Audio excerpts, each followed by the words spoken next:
ओम सहजात्म स्वरूप परम गुरु शुद्ध चैतन्य स्वामी ने नमः। सारभूत सार उपदेश शुद्ध सार। सब कुछ पढ़कर सुनकर समझकर सारभूत तत्व को समझकर उस अनुरूप अपने जीवन को परिणमित करना, यही शुद्ध सार का, इसके उपदेश का प्रयोजन है।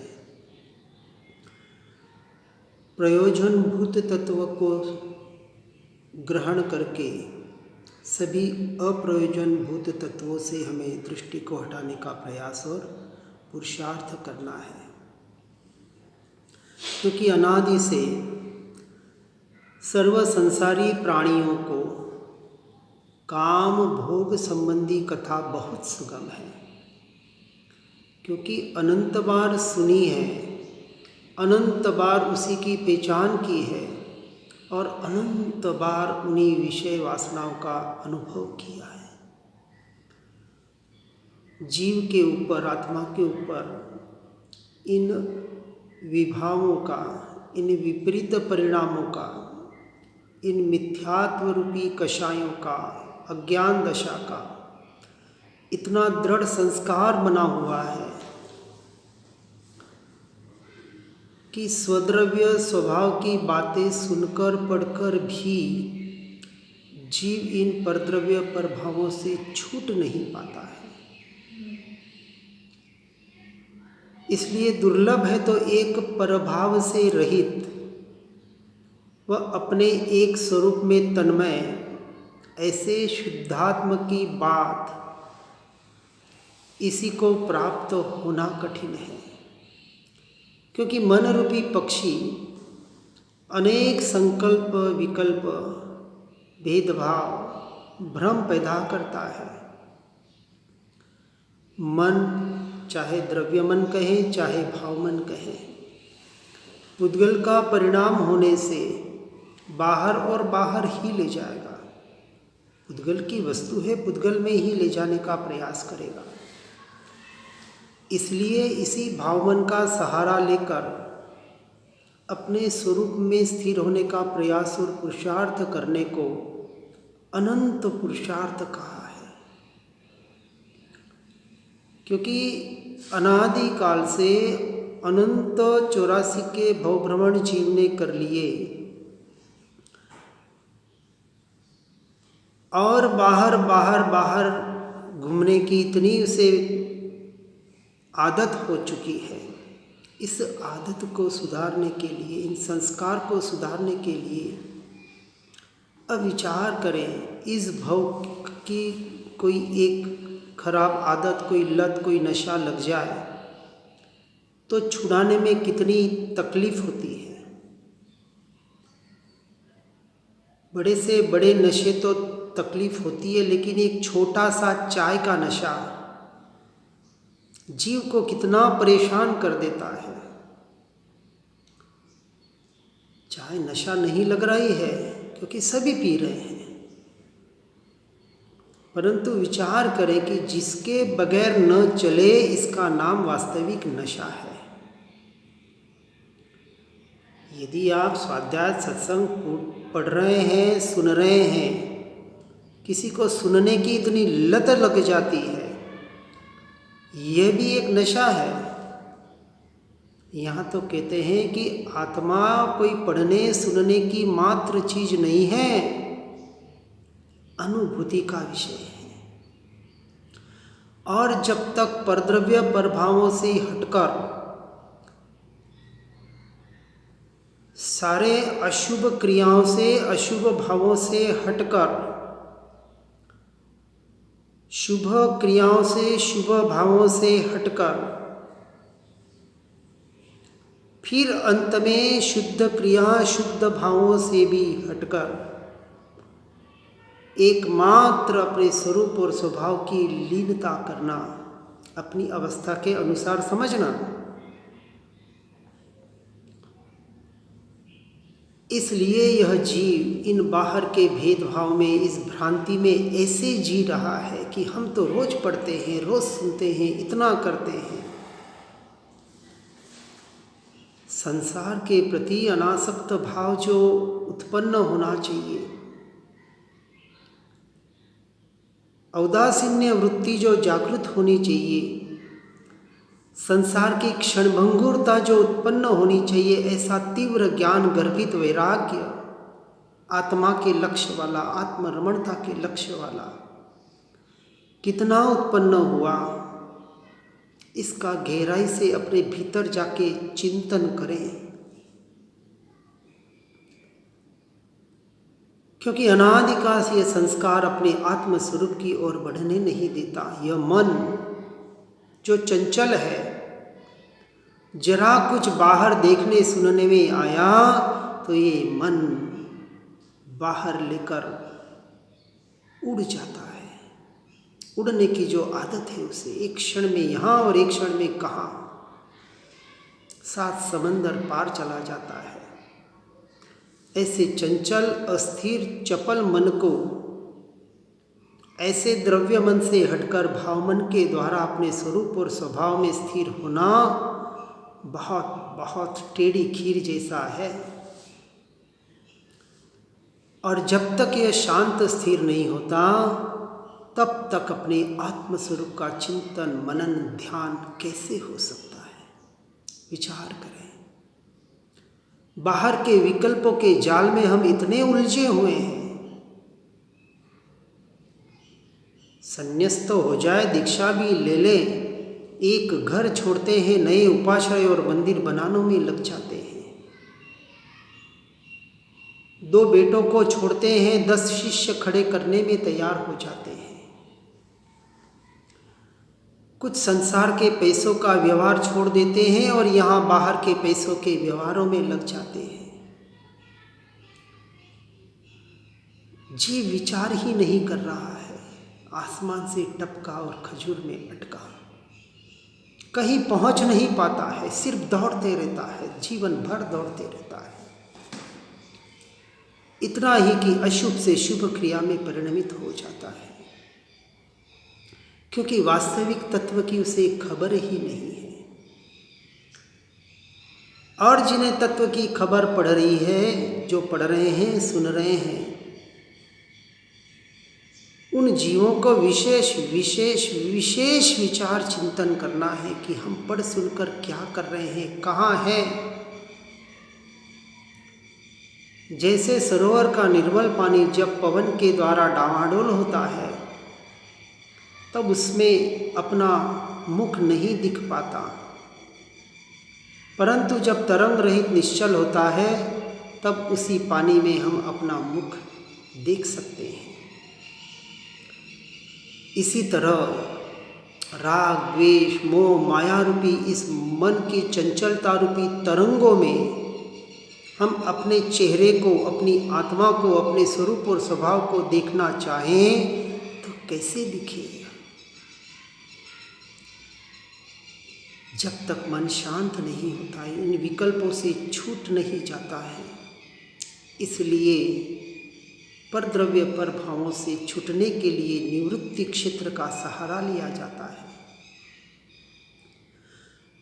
और जब तक इसकी चंचलता नहीं मिटती, तब तक अपना आत्मा, अपने आप को, स्वयं को कैसे दिख पाएगा? अभी दृष्टि का विषय परद्रव्य पर भाव बना हुआ है, तो दृष्टि का विषय स्वद्रव्य स्वभाव कैसे बन पाएगा? इसलिए मन को शांत करने के व्यवहार की अपेक्षा से उपाय आत्मा के लक्ष्य से, अपने स्वरूप और स्वभाव के लक्ष्य से करना, और अपनी आत्मा को स्वयं से स्वयं को देखने का प्रयास और पुरुषार्थ करना, जिससे अपनी आत्मा का, अपने स्वरूप का, अपने स्वभाव का, अपने ज्ञायक भाव का अनुभव हो, अर्थात टंकोत्कीर्ण श्रद्धान हो। सम्यक दर्शन श्रद्धान का विषय है। बहुत जने अनुभूति के नाम पर उलझ जाते हैं कि हमें आत्मा दिखता नहीं, अनुभव में कैसे आए? अरे भैया, अनंत गुणात्मक असंख्य प्रदेशी प्रत्यक्ष आत्मा केवली गम्य का विषय है, हमारा नहीं है। अभी श्रद्धांत तो कर कि जैसा जिनेन्द्र परमात्मा ने, वितरागी केवलियों ने जैसा आत्मा का स्वरूप देखा, जाना, कहा, वैसा मैं हूँ। मैं स्वयं परमात्मा स्वरूप हूँ, मैं स्वयं भगवान हूँ। इसका स्वीकार करके परद्रव्य प्रभावों से तो हटे। जब अपने आप को भगवान मान रहा है, परमात्मा स्वीकार कर रहा है, तो क्या परमात्मा भगवान संसार में रहते हैं क्या? विचार करें। और हम संसार में भी रचे पचे रहना चाहते हैं। उन्हें कहते हैं कि मुख से ज्ञान कथे और अंतर छुटा न मोह, वह पामर प्राणी करे मात्र ज्ञानी का द्रोह। विद्रोही है वह जीव ज्ञानियों का, महापुरुषों का। कहते हैं ज्ञानी पुरुष कि हमें आपके सेवा की जरूरत नहीं है कि आप आकर हमारे पांव दबाए, माथा दबाए, क्या पता गला भी दबा दें। और गला दबा रहे हैं आप लोग। कौन कह रहे हैं? ऐसे महापुरुष, ज्ञानी पुरुष कहते हैं आप हमारे छाती पर पांव रखकर चल रहे हैं, हमारे जबान पर पांव रख के चल रहे हैं। क्योंकि जो हम कह रहे हैं, कहना चाह रहे हैं, आप तो आपके मन की ही तो कर रहे हैं। हमारी बात कहाँ मान रहे हैं? जितना जितना थोड़ा ठीक ठाक लगता है उतना कर लेते हैं और कहते हैं हम धर्म कर रहे हैं, हम वितरागी परमात्मा की आज्ञा में चल रहे हैं। आणाए धम्मो आणाए तवो। आज्ञा ही धर्म है, आज्ञा ही तप है। लेकिन आज्ञा क्या है? सच्ची आज्ञा को सुनकर समझकर अपने जीवन में उतारने का प्रयास करना है। यही एकमात्र धर्म है। आज्ञा तो एक ही है और इस एक आज्ञा के लिए बाकी की सारी आज्ञाएं हैं।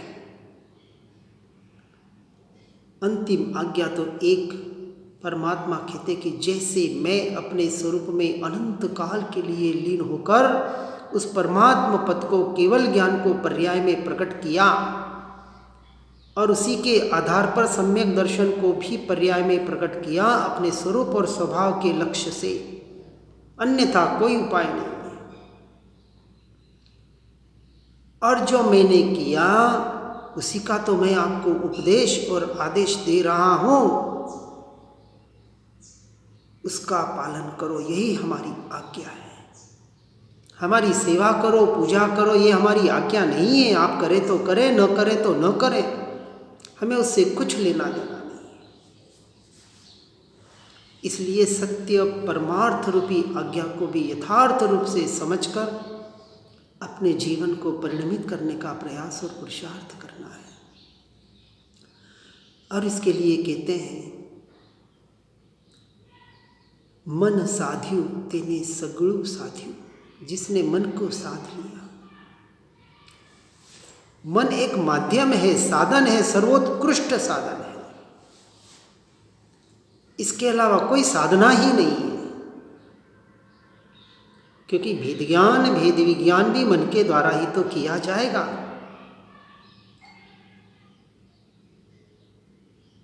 मन से अमन की दशा में आना है। क्रिया से अक्रिया, कर्ता से अकर्ता की दशा में आना है। इसलिए निश्चय की अपेक्षा से जो व्यवहार होता है उसे करना पड़ेगा।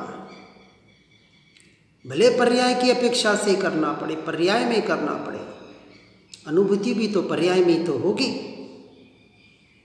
इसलिए कहते ये मन क्या है? मन मनुष्य की विचार करने की एक शक्ति है और इसके द्वारा मनुष्य नाना प्रकार के संकल्प विकल्प करके कर्मों से बंधता है। इस मन के ऊपर तारण स्वामी गाथा 5 में कहते हैं कि मन का स्वभाव चंचल होता है। जैसा निमित्त, संयोग, वातावरण, परिस्थिति मिलती है, मन वैसे ही विचार करने लगता है। नीच संग से कुबुद्धि पैदा होती है। नीच आचरण से सदाचार, संयम, आत्मज्ञान रूपी चिंतामणि रत्नत्रय धर्म शीघ्र ही छूट जाता है। मन मनुष्य की एक जागृत शक्ति है, जिसके द्वारा मनुष्य का वर्तमान जीवन और भविष्य भी बनता है। देखिए, भूतकाल को तो कोई सुधार नहीं सकता। भूत तो गया सो गया। कल का कितना भी विचार कर ले, कितना भी माथा पटक ले, कुछ नहीं होने वाला। हाँ, भूतकाल से, भूतकाल के क्रियाओं से, भूतकाल के परिणामों से हम अपने वर्तमान और भविष्य के जीवन को जरूर सुधार सकते हैं। इसलिए ये एक जो जागृत शक्ति अब वर्तमान और भविष्य किसके हाथ में है, तो वह हमारे हाथ में है, मेरे हाथ में है। क्यों? यही तो पुरुषार्थ खड़ा होता है। ये मन चंचल है, कर्मों के उदय, कर्मों की धारा अपनी तरह से बह रही है। अब मुझे वर्तमान में यह पुरुषार्थ करना है कि मैं अपने इस भाव मन को इस कर्म के धारा में ले जाऊं या अपने ज्ञान के धारा में टिकाने का प्रयास और पुरुषार्थ करूं। यही अनंत पुरुषार्थ घटित हो रहा है, होता है। जो कर्मों की धारा में बह रहे हैं, वो नए कर्मों का बंध करके भव भ्रमण को ही बढ़ा रहे हैं। और जो महापुरुष, ज्ञानी पुरुष, सच्चे साधक कर्म धारा से भेद ज्ञान, भेद विज्ञान करके अपनी पर्यायों से, अपने भावों से भी भेद ज्ञान करके इन विभाव रूप परिणामों से हटकर, परभावों से हटकर अपने स्वभाव का और अपने स्वरूप का आश्रय लेते हैं। और जो अपने वर्तमान में अपने स्वरूप और स्वभाव का आश्रय लेते हैं, वही अपने भविष्य को सुधार सकते हैं। वर्तमान का एक समय हमारे हाथ में है, क्योंकि एक समय भूतकाल बन जाता है, एक समय वर्तमान रहता है और एक समय भविष्य वाला फिर आ जाता है। इसलिए मन के ऊपर विशेष जोर देकर द्रव्य मन, भाव मन को पहचान कर पर द्रव्य पर भावों से अपने उपयोग को हटाकर इस भाव मन के द्वारा अपने स्वरूप और स्वभाव में आने का प्रयास और पुरुषार्थ करना है। 5 इंद्रियों के साथ मन का होना, इसी का नाम तो संगी पंचेंद्रियपना कहलाता है। यह मन 5 इंद्रियों का राजा कहलाता है। 5 इंद्रियों को नचाने वाला भी मन और 5 इंद्रियों से छुड़ाने वाला भी मन। इंद्रियों के जो विषय कहें, इसलिए जैसे कहते हैं कि कोई राजा राज्य करता है, अपने मंत्रियों को, अपनी सेना को अपने आदेश के अनुसार नचाता है। इसलिए इस मन को संभालने के लिए कह रहे हैं कि मनुष्य जैसे वातावरण संयोग में रहता है, मन वैसे ही विचार करता है। इसलिए उस वातावरण को, उन संयोगों को बदलने की जरूरत है। घर पे रह के भी केवल ज्ञान पाते हैं क्या? हम तो साधना घर पे रह के करते हैं। अच्छी बात है, कर रहे हैं तो। निहाल चंद जी सोगानी जैसी साधना कर सकते हो तो ही घर में रह के साधना करने का अधिकार है, अन्यथा नहीं है। क्योंकि जैसे वातावरण में रहोगे, जैसे संयोगों में रहोगे, मन फिसलने में भी एक समय नहीं लगाता, एक सेकंड में फिसल जाता है, क्षण भर में फिसल जाता है। मन उन ऐसे विचारों में लग जाता है, ऐसे संकल्प विकल्पों में अटक जाता है। इसलिए कहा नीच संगति से कुबुद्धि पैदा होती है और उच्च श्रेष्ठ संगत से सुबुद्धि पैदा होती है। अब समझना, संसारियों की संगति ही नीच संगति है, अंश मात्र भी रखने जैसी नहीं है। इसलिए भावलिंगी मुनि 24 घंटे में सिर्फ एक अंतर्मुहूर्त के लिए ऐसे श्रावकों के संपर्क में आते हैं, वह भी मौन रहकर। वहाँ परिचय करने नहीं जाते आप क्या करते नहीं, क्या नहीं करते, कितना धर्म करते और नहीं करते ये भी नहीं पूछते। और उच्च श्रेष्ठ ऐसे श्रावकों के, ऐसे सत्संगियों के, ऐसे निवृत्ति क्षेत्र में रहकर जीव अपने कुबुद्धि को सुबुद्धि में परिणमित करने का प्रयास और पुरुषार्थ कर सकता है। इसलिए मन ही मनुष्य के संसार बंधन का कारण है और यह मन ही मोक्ष का कारण है व्यवहार की अपेक्षा से। क्योंकि साधन, सर्वोत्कृष्ट साधन यह मन है। बाकी कोई शरीर की क्रिया आपको मोक्ष का साधन नहीं है। आप कितने भूखे रहते हैं, कितनी यात्रा करते हैं, आहार विहार निहार का कितना पालन करते हैं, ये तो ठीक है, अपेक्षा से व्यवहार से कहा है। व्यवहार भी तो कुसंग छुड़ाने के लिए कहा, बुरी संगतों से छुड़ाने के लिए व्यवहार बताया, ताकि बुरी संगतों से आप छूटे, नीच संगति से छूटे, कुबुद्धि पैदा जहाँ होती है ऐसे संसर्गों से निकले और जहाँ अच्छी संगत मिले, अपनी बुद्धि सुबुद्धि होने में जो साधनभूत, ऐसे प्रयोजनभूत, ऐसे द्रव्य क्षेत्र काल भाव मिले, ऐसा प्रयास और पुरुषार्थ जीव करता है। अपने आप को ठग मत लेना कि हम घर पे रह के बहुत अच्छा काम करते हैं, इतने घंटे सुनते हैं और इतने घंटा पढ़ते हैं। भ्रांति का जीवन क्यों जी रहे हैं? इतना पढ़कर सुनकर भी ज्ञानी पुरुष पुकार पुकार कर कह रहे हैं, जागो जागो, नहीं तो रत्न चिंतामणि जैसा यह मनुष्य भाव निष्फल चला जाएगा। फिर भी हम जागृत नहीं हो पाते, कैसी विडंबना। यथार्थ दृष्टि से सुनकर, समझकर, विचार चिंतन मनन करके अपने जीवन को परिणमित और परिवर्तित करने का प्रयास करें। परद्रव्य प्रभावों से हटकर स्वद्रव्य स्वभाव में आने का निवृत्ति क्षेत्र में रहकर विशेष प्रयास करें। इन्हीं भावनाओं के साथ ओम नमः सिद्धम। जिन वाणी के ज्ञान से हो सम्यक श्रद्धा, हो चारित्र महान, पाऊं पद निर्वाण।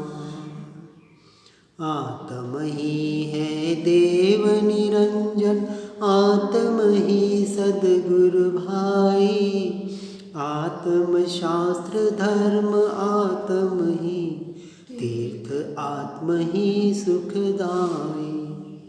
आत्म मन नहीं है रत्नत्रय पूरित अवगान सुखधाम, ऐसे देव शास्त्र सद्गुरु को, धर्म तीर्थ को सतत प्रणाम, धर्म तीर्थ को सतत प्रणाम। ओम नमः।